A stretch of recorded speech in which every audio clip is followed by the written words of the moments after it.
विरोध भइरहेको छ काङ्ग्रेस एमाले भनिहाल्छन् बालेन सरकारलाई दोष देखाउने भनेको काङ्ग्रेस एमाले मात्रै हो भनेरै यो बुवाले भन्दै हुनुहुन्छ। ल सुन्नुहोस् यो पुरा कुरा।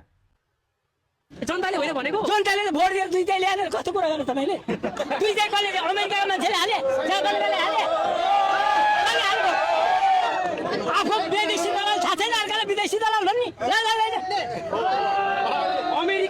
अमेरिकाले भोट हाले हो जापानका आए भोट हाल्न यहाँ भारतका मान्छे हुन् भोट हाल्यो अस्ति घन्टीमा अमेरिकाले दबाब दियो घर घन्टीमा भोट हाल्न पनि भनेका छन् यहाँ पास गरेको तपाईँ र म यिनी चिन्ता छैनन् अनि अर्काले विदेशी आफूले गरेर सुदेशी अर्काले विदेशी ए बा चित्रबहादुर केसीले त अमेरिकाले जबरजस्ती घन्टीमा भोट हाल्न लगाए पनि भनेका छन् क्या हो मैले हारे जबरजस्ती मलाई गरे 77 वर्षमा खोइ हाम्रो कातिको जोरा सबै